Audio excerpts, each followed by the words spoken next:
Welcome हुन्छ सबैजनालाई।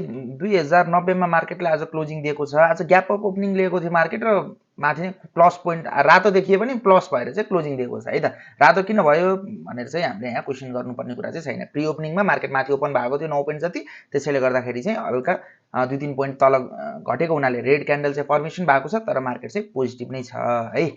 मार्केटको कुरा गर्नु पर्दाखेरि 2090 मा क्लोजिङ दिएको छ। भोलि के कस्तो हुन सक्ला, अब मोमेन्टम आउन लागेको हो कि होइन, के कस्तो छ त अहिलेको सिचुएसन भन्ने विषयमा हामी कुराकानी गर्छौं। र सुरुमा अहिले चाहिँ हामी यसो न्यूजबाट पनि हेरौँ। nepsealpha.com मा हामी एकचोटि जाउँ। nepsealpha मा गएपछि मिडियामा गएर एकचोटि न्यूज हेरौँ। न्यूजहरू के आएको छ त भन्दाखेरि विदेशी मुद्रा सञ्चित हालसम्मकै उच्च, चालु खाता र शोधनान्तर बचतमा सकारात्मक लयमा आर्थिक र वित्तीय सूचक मूल्यवृद्धि वांछित सीमाभित्र कायम, अधिक तरलताको व्यवस्थापन गर्न केन्द्रीय बैंकले बजारबाट 40 अर्ब रुपैयाँ तान्दै। भनेपछि अलि म्यासिभ अमाउन्टमै छ। अहिले चाहिँ तरलता चाहिँ अलि धेरै नै छ। डिपोजिटहरू अझै पनि बढिरहेको छ।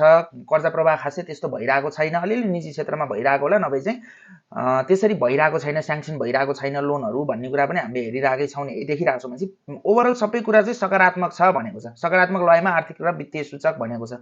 अब पोलिसी कस्तो आउला भनेर हामीले एजुमेसन गर्ने हो भने अब यो सबै कुरा सकारात्मक छ भने त पोलिसी पनि सकारात्मक आउला नि भनेर चाहिँ हामीले सोचेर बाई गर्नु त्यो आफ्नो ठाउँमा छ। तर मार्केटलाई हेर्छौँ भने मार्केटमा अझै पनि केही पनि कन्फर्मेसन छैन। जुन हामीले हिजो अस्तिदेखि भनिरहेको मार्केट तल जान्छ माथि जान्छ भन्ने मार्केटको स्ट्रक्चर हेर्दा चाहिँ कन्फर्मेसन हामीले देखेनौँ है। मार्केटको कन्फर्मेसन हामीले कहिले पाउँछौँ त? भोल्युम सहित मार्केट भोलि पर्सितिर बढ्ने जस्तो देखियो भने हो एउटा, नभए अब यो एरिया भनेको हो 2130 2125 देखि 2130 को एरिया भन्दा मार्केट माथि सस्टेन गर्न सक्नु पर्यो विथ भोल्युम पनि अझैसम्म क्रिएट भएको छैन।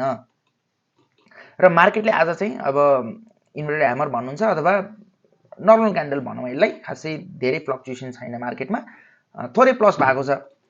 सेक्टर वाइज हेर्दाखेरि आजको लिडिङ सेक्टर के छ त भन्दा सुरुमा कमर्सियल बैंक अलि बढेको थियो है त। अब कमर्सियल बैंकमा अलिअलि इन्गेजमेन्ट आउन थालेको जस्तो पनि छ। बैंकिङ इन्डेक्स पोजिटिभ नै छ, डेभलपमेन्ट बैंक इन्डेक्स पनि थोरै पोजिटिभ छ, फाइनेन्स नर्मलै छ, होटल एन्ड टुरिज्म 8% ले बढेको छ, कुनै पनि कन्फर्मेसन छैन। हाइड्रो पावर इन्डेक्स लगभग 1% ले, लाइफ इन्सुरेन्स 1.2% ले बढेको छ। तर यसलाई चाहिँ सुरुमा एलआइसिएनले गर्दाखेरि र पछि आरएनएलआईले गर्दा पुश भएको हामीले देख्न सक्छौँ। नभए अरू स्टकमा त्यस्तो खासै मोमेन्टम हामीले देखेको छैनौँ है त। अदर सेक्टर आज 1.5% ले घटेको छ। अदर सेक्टरमा चाहिँ करेक्सन चलिरहेको रहेछ भनेर हामीले बुझ्न सक्यौँ। भनेपछि अहिले तपाईँहरूलाई अर्को कुरा मैले एउटा के पनि देखाउँछु त भन्दा मोमेन्टम देखिएको सेक्टर हामीले कसरी हेर्छौँ भन्ने कुरा हामीले नयाँ कुरा सिक्छौँ। अहिले लास्टमा हेर्छौँ त्यो कुरा। त्योभन्दा अगाडि तपाईँले च्यानललाई चाहिँ सब्सक्राइब गरिदिनु होला, गर्नुभएको छैन भने, र रेगुलर चाहिँ अपडेट हाम्रो आइ नै रहेको छ यसरी है। अब के भन्नुपर्ने छ त मार्केटमा अरू कुरा? यो एरियाबाट मार्केट फेरि फर्किन पनि सक्यो, यहाँबाट बढेर जान पनि सक्यो, केही कन्फर्मेसन छैन। अहिले गरेको बाई हामीले नो कन्फर्मेसन बाई हो, त्यसैले यो टाइममा भनेको पोर्टफोलियो होल्ड गरेर राखेको राम्रो हुनसक्छ। सेक्टर वाइज जान्छौँ भने सेक्टर फाइनेन्स सेक्टर पनि यो एरियामा फेरि रिजेक्सन पाएको छ, माथि जान्छ तल जान्छ केही भर छैन। त्यो एरियाभन्दा आजको एरियाभन्दा भोलि माथि क्लोजिङ दिने जस्तो देखियो विथ भोल्युम भने बल्ल हामी पोजिटिभ हुन्छ। डेभलपमेन्ट बैंक पनि 4137 भन्दा माथि, यो सेक्टर एनालाइसिस गर्दैछु है त, योभन्दा माथि जाने जस्तो केस बन्यो भने हामीले पनि यसलाई फेरि बाइकको लागि हेर्न सक्छौँ। नभए अहिलेसम्म केही देखिएको छैन। म्यानुफ्याक्चरिङ प्रोसेसिङ सेक्टरमा पनि कुनै पनि खासै केही मोमेन्टम देखिएको छैन। पछि आयो भने आफ्नो ठाउँमा छ। लाइफ नन लाइफमा हेरौँ है त। लाइफ इन्सुरेन्समा आज थोरै लाइफ इन्सुरेन्स पोजिटिभ छ। कतिको पोजिटिभ आएको छ त? भोल्युम धेरै आएको त छैन, हिजोभन्दा लगभग डबल चाहिँ आएको छ। तर लाइफ इन्सुरेन्सलाई पनि अझै योभन्दा अझै इन्टु 2 भोल्युमका साथ मार्केट चाहिँ अझै ग्रिनरी हामीले देख्नु पर्यो है त। मार्केट यसमा पनि सेन्टिमेन्ट आउने हो भने चाहिँ, नभए अहिलेसम्म हामीले माथि जान्छ तल जान्छ थाहा पाइसकेको छैनौँ। यसरी जान पनि सक्छ, त्यसैले पहिला चाहिँ यता पुग्नु पर्यो अनि यसरी घटेर बढ्ने जस्तो सिचुएसन बल्ल क्रिएट हुन्छ। अब नन लाइफ इन्सुरेन्स हेर्दाखेरि नन लाइफमा पनि केही देखिएको छैन, रिजेक्सन पाइरहेको छ, साइड विथ छ, नो एनी कन्फर्मेसन। हाइड्रो पावरमा हेर्दाखेरि हाइड्रो पावरमा आज भोल्युम हिजोको तुलनामा अलिक बढी आएको छ। यो एरियाले चाहिँ अब सपोर्ट लिएको हो कि भन्ने जस्तो सिचुएसन चाहिँ क्रिएट भएको छ है त। अब तत्कालमा तल गइहाल्ला भन्ने जस्तो सिचुएसनमा छैन, अलिक पोजिटिभ देख्यौँ हामीले हाइड्रो। त्यसैले हामीले एक दुईवटा स्टक आज बाई पोजिसनको लागि पनि हेऱ्यौँ। भोलिको लागि पनि हाइड्रोको लागि कुन चाहिँ बाई पोजिसन हुनसक्छ भनेर 2-3 स्टक्स तपाईँहरूलाई देखाउँछौँ। आफ्नो एनालाइसिस गरेर पनि डिसिजन अथवा पोजिसन्सहरू तपाईँहरूले आफ्नो तरिकाले लिन सक्नुहुन्छ है। हाइड्रो पनि एउटा राम्रो प्याटर्न बनिरहेको छ। अब माथि नै गइहाल्ने हो कि तल जाने थाहा चाहिँ छैन, तर पोजिटिभ छ। आज धेरै केही हाइड्रोहरू सर्किट लेभलमा कारोबार पनि भए र अलिक धेरै भोलाटाइल स्टकहरूमा चाहिँ अलिक विचार पुऱ्याएर गर्नुपर्ने पनि हुन्छ है हामीले। साउन्ड आइरहेको छ कि छैन भनेर। त्यसपछि अर्को कुन सेक्टर छ र हाम्रो? कमर्सियल बैंकलाई एकचोटि हेरौँ।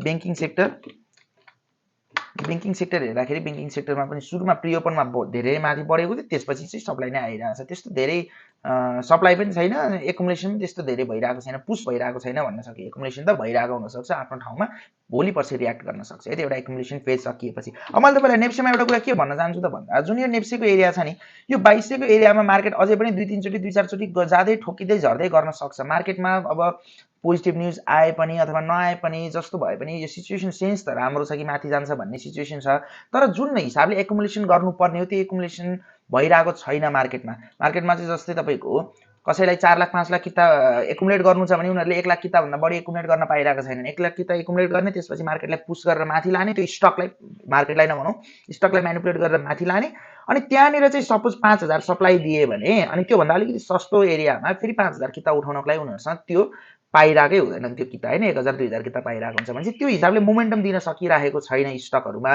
त्यसैले गर्दाखेरि चाहिँ एकुमुलेसन अझै हुन पाइसकेको छैन। यदि प्लेयर्सहरूलाई एकुमुलेसन गर्नुपर्ने छ त्यस्तो खालको केस छ भने चाहिँ अहिले भइरहेको चाहिँ छैन, त्यस्तो ह्युज तरिकाले भएको छैन। त्यसैले मार्केटलाई चाहिँ माथि टच गराउँदै झार्दै यो जतिखेरसम्म पनि हुनसक्छ, माथि नगइन्जेलसम्म हामीले अब लगातार माथि गयो भनेर भनिहाल्नुपर्ने जस्तो स्थिति चाहिँ अझै पनि क्रिएट भइसकेको चाहिँ छैन है। त्यो सिम्पल तरिकाले बुझ्न खोजौँ, यसलाई धेरै भास्ट तरिकाले चाहिँ नलिउँ, जस्ट त्यसरी चल्छ है।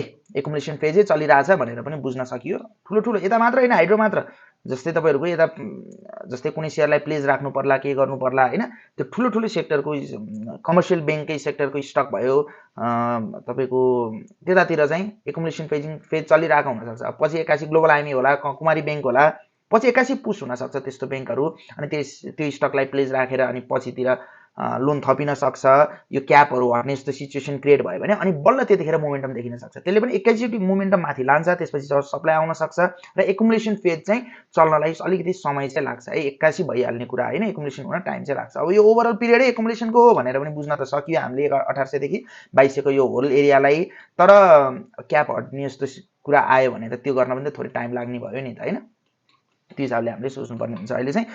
भनेपछि यो हिसाबले बुझौँ, मार्केटमा अरू कुरा सबै सकारात्मक नै छ, ठिकै छ, पोजिटिभ नै छ। अब बढ्ने कन्फर्मेसनमा अहिले तत्काल पाइएको छैन। सर्ट टर्म ट्रेडिङको लागि पनि खासै त्यस्तो स्टकहरू देखिएको चाहिँ छैन, तर बढ्न सकिने ठाउँमा चाहिँ धेरै स्टकहरू देखेको छौँ हामीले। फर इक्जाम्पल तपाईँलाई मैले एउटा स्टक प्रोभाइड गर्छु अहिले, आइएचएल भन्ने एउटा स्टक छ। यो स्टकमा पनि यो बढ्छ घट्छ कुनै केही खासै धेरै सियोरिटी छैन है त, तर टेक्निकली हामीले हेर्दाखेरि पनि एकदम राम्रो मोमेन्टम बनाएर बसेको स्टक थियो र आज यदि बाई गर्न सकिने सिचुएसनमा स्टक थियो भने एउटा यो थियो। यो लगभग हामीले 339-38 को एरियातिर पनि हेऱ्यौँ। अब अहिले चाहिँ अब 349 को एरियामा पुगिसक्यो। अब यो भोलि पनि केही घटेको एरियामा पाइयो भने चाहिँ थोरै गर्न खोज्नु भएको छ भने गर्न सकियो। टाइट स्टप लस 325 जतिको राखेर अथवा मेजर स्टप लस 313 को राखेर यो स्टकलाई पनि होल्ड गर्न सकियो है। अनि ब्रोकर होल्डिङ हेर्दाखेरि चाहिँ अहिलेसम्मको होल्डिङ छैन, तर आज पनि केही एकुमुलेट हुन लागेको जस्तो देखिएको थियो, तर रिटेल कस्टमर्स तपाईँ हामी जस्तैले चाहिँ बाई गरेर चाहिँ अलिकति बढेको देखियो, त्यस्तो धेरै एकुमुलेसन चाहिँ खासै देखिएको चाहिँ छैन।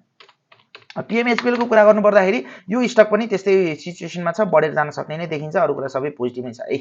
यो स्टक पनि त्यस्तै छ। अब आरएचजिसिएललाई हेर्नुहुन्छ भने यो स्टक पनि राम्रो मोमेन्टममा बसेको छ, यो स्टकले पनि मोमेन्टम लिन सक्ने आउने दिनमा भन्ने कुरा चाहिँ हामीले हेर्न सक्छौँ है त। भनेपछि अब यो बिजिडब्ल्युटी टिबिसिएल जस्तो स्टकहरूलाई चाहिँ केही समय बरु होल्ड गर्ने, मार्केट अलिकति तल बरु 590 580 600 को एरियातिर आएको बेलामा बरु रिएकुमुलेटको लागि पछि सोचौँला, नभए अहिले चाहिँ फेरि हेरिहाल्नुपर्ने देखिएको चाहिँ छैन। भनेपछि अब इएचपिएललाई हेर्दाखेरि के देखिएको छ त, इएचपिएल आज सर्किट हान्यो, त्यसपछि तपाईँको अर्को कुन स्टक हानेको थियो, एउटा पिपिएल पनि माथि नै थियो होइन, पिपिएल पनि माथि नै थियो। अनि तपाईँको अर्को यहाँ हेरौँ ल, कुन चाहिँ छ त, पिपिएल इएचपिएल एएचएल है त, एएचएल इएचपिएल र पिपिएल सर्किट हानेको, पिपिएलले हानेको त छैन, तर अब यसलाई चाहिँ एकचोटि यतापट्टि गएर हामीले हेरौँ त फ्लोर सिटमा आज के चाहिँ भएको रहेछ त। एएचएललाई हेरौँ पहिला। एएचएल सुरुमै सर्किट हानेर बसेको थियो, त्यसपछि घट्नै मानेन होइन, 14,000 15,000 किताको मात्र कारोबार भएको, सेलिङ 8,000, यसमा त्यस्तो ठुलो एकुमुलेसन भएको चाहिँ होइन, म्यानुपुलेटेड चाहिँ हो है त। अब इएचपिएललाई हेरौँ,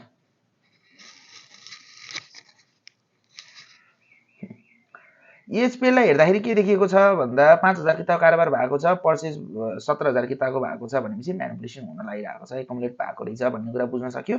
462 को बाई प्राइस परेको रहेछ, इएचपिएल अहिले कति छ, 462 परेको, 470 छ, भनेपछि भोलि पनि घटेर लगभग तपाईँले यो 460 को एरियातिर पाउने जस्तो देखियो भने बरु हेर्नु होला बाईको लागि, नभए चाहिँ अहिले त्यस्तो अलिक प्राइस वाइज थोरै ओभर भ्यालुड हुन पनि सक्छ यो स्टक चाहिँ है त। जुन नेटवर्क छ, जुन तरिकाको चाहिँ पर्फर्मेन्स छ त्यस्तो धेरै एक्स्ट्रा देखिएको चाहिँ छैन अहिलेसम्ममा। अब आउने दिनमा भएदेखि छुट्टै कुरा भयो। अनि बिएनएचसीले पनि सर्किट हानेको छ। अब यसरी स्टकहरू आइदिन्छ है त। अब आइएचएल पनि राम्रो देखिएको छ। आइएचएललाई पनि अब भोलि घटेको टाइममा पाउनुभयो भने 340 देखि 335 को रेन्जलाई हेर्न सक्नुहुन्छ। एमसिएचएललाई हेर्न सक्नुहुन्छ, थोरै घटेको टाइममा सप्लाई धेरै चाहिँ हुँदैन यो स्टकमा। त्यसरी हामी जान सक्छौँ है।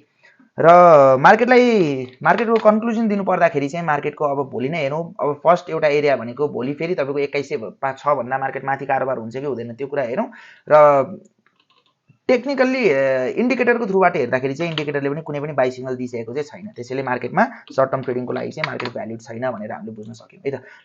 अब अरू अपडेट हामी भोलि आउने दिनमा गर्दै गर्छौँ। तपाईँहरूले च्यानल सब्सक्राइब गर्नुभएको छैन भने गर्नु होला। केही क्वेसन्स भएदेखि कमेन्ट गर्न सक्नुहुन्छ। नभए हामीसँग टिकटक, टेलिग्राम र अरू ग्रुपहरूमा पनि जोडिन सक्नुहुन्छ। डिस्क्रिप्सनमा नम्बर पनि हुनसक्छ। अहिले अपडेट यति नै भयो। हस्, thank you for staying so far है।